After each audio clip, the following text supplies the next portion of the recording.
Barak Obamanı tanıyanlar əllərini qaldıra bilər zəhmət olmasa. Əlbəttə ki, bəli. Niyə görə Barak Obamanın adıyla başladım əslində? Açığı mən onun çox da belə ciddi pərəstişkarı deyirəm, amma bir PR nümayəndəsi olaraq onu deyə bilərəm ki, indiyənə kimi gəlmiş, getmiş, kifayət qədər güclü oratorlardan biri olaraq onu hesab edirəm və əslində dünya səviyyəsində onu hamı yəqin ki 2004-cü ildən sonra əsasən tanıdı. Bu ABŞ-da baş verəcək prezident seçkilərinin hazırlıq ərəfəsi idi və hətta o özü namizəd deyil idi həmən dövrdə. Həmən dövrdə demokratlardan John Kerry müraciət eləmişdi namizədliyi ilə və o istiqamətdə Barak Obama tərəfindən kifayət qədər emosional bir çıxış olmuşdu. Mən o çıxışı niyə görə emosional hesab edirəm, onu birinci paylaşardım sizinlə. Öz çıxışında iki xüsusi gözə çarpan bir alətdən istifadə elədi o.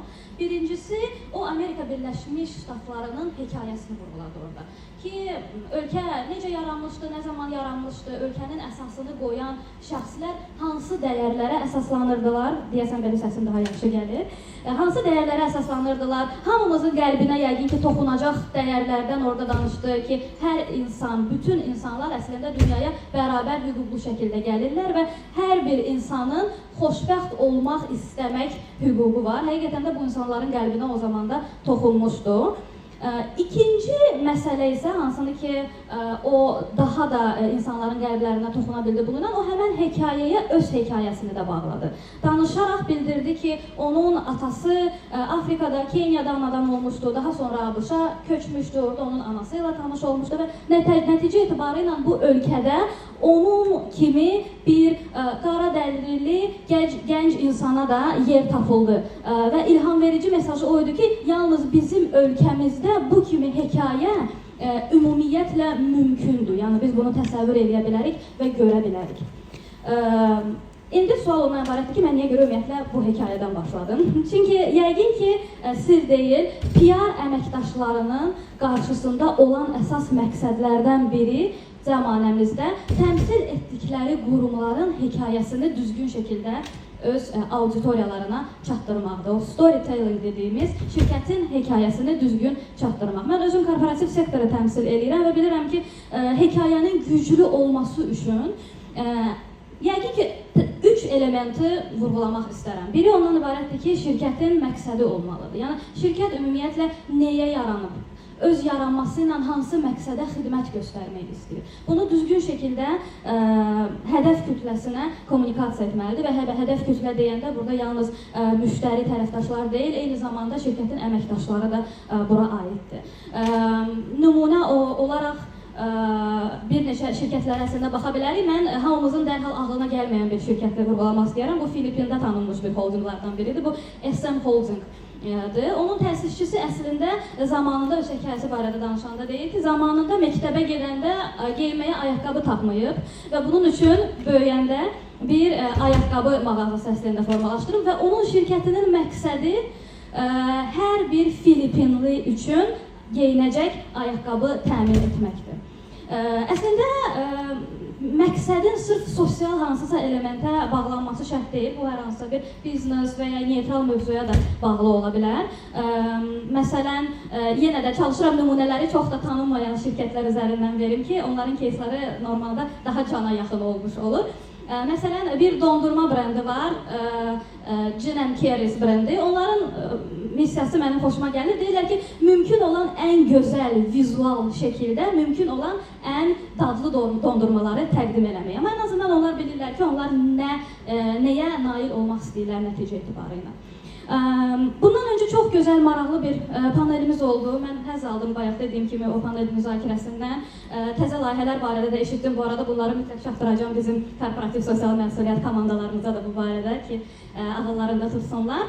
Korporativ sosial məsuliyyət həqiqətən də həmən o hekayənin ayrılmaz bir hissəsidir.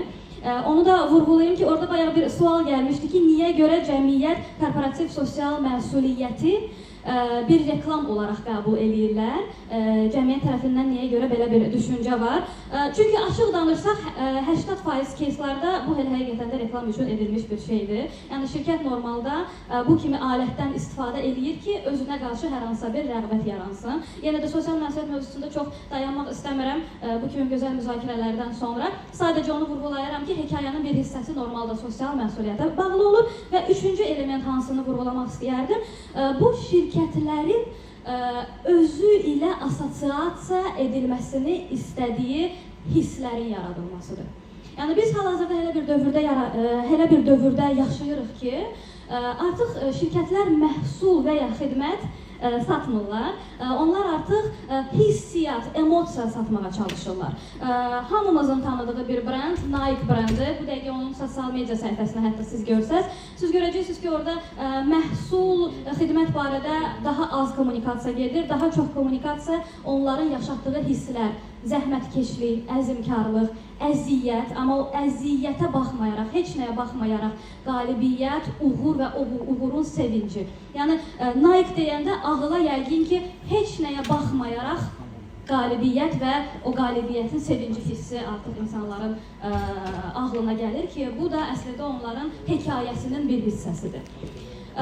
Belə, yəni mesaj ondan ibarətdir ki, şirkətlərin bu dəqiqə hədəflərindən biri öz hekayələrini çatdırmaqdır və hekayələrini çatdırmaq üçün fərqli alətlərdən də istifadə edirlər.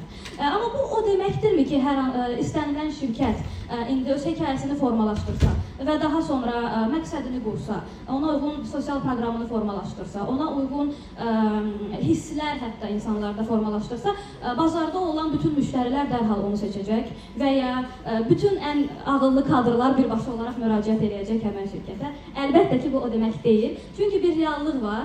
Reallıq isə ondan ibarətdir ki, insan rasional bir varlıqdır, rasional bir məxluqdur. Mən həmişə Maslow'un ehtiyaclar hiyerarxiyasını nümunə olaraq gətirirəm. Çünki açıqcası insan davranışının düzgün izah edən bir alət kimi onu həqiqətən də qəbul edirəm. Və bu həqiqətən də çox normaldır ki, insanın təməl ehtiyacları qarşılanmadıqda o hər hansısa bir ali məqsədlər barəsində çox da vaxt ayırıb düşünə bilmir. İlkin öncədə özü haqqında düşünür. Və hətta sizinlə bir statistikanı paylaşmaq istəyirəm. Mənim özüm üçün də maraqlı bir nəticələr idi. Normalda bütün şirkətlər, bizim şirkətdə il əsnasında sorğu keçirir cəmiyyət arasında və o sorğuda suallar verilir ki, işə düzələrkən sizin üçün o iş yerində ən önəmli kriteriyalar hansıdır? Xüsusən də keçən il COP29 konferansının bizdə keçirilməsindən sonra mənim gözləntim oydu və hər birimiz də bu arada biznes məqalələrində də oxuyuruq ki, Z nəslinin üstünlüyü bu qlobal mövzulara olur. Mən də çox gözlüyürdüm o sorğunun nəticəsini ki, oradan çıxacaq ki, bizim gənclər bu barədə düşünürlər və bu barədə gözləntiləri var şirkətlərindən. Amma nəticə oydu ki, bu barədə heç bir komment belə yox idi. Gözlənti şirkətin hekayəsi, şirkətin bu iqlim mövzusunda baxışı deyil idi.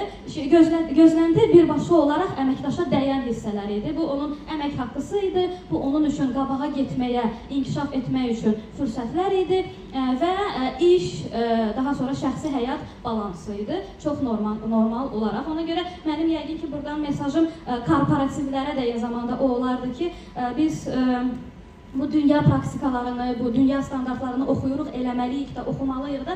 Amma onu daim cəmiyyətin, fəaliyyət göstərdiyimiz ölkələrin reallıqlarına da uyğunlaşdırmalıyıq. Və bu reallıqlar, onu sizə deyim ki, çox da regionlar üzrə bölünmür. Əslində bütün dünyada bunu müşahidə eləmək olar. Və bəlkə də hətta həmən o 2004-cü ildə Barack Obama'nın çox gözəl, emosional çıxışına baxmayaraq, qalib yenə də John Kerry deyil, respublikaçılardan vergilərin daha aşağı olmasını söz verən George Bush oldu. Məndən bu qədər. Çox sağ olun.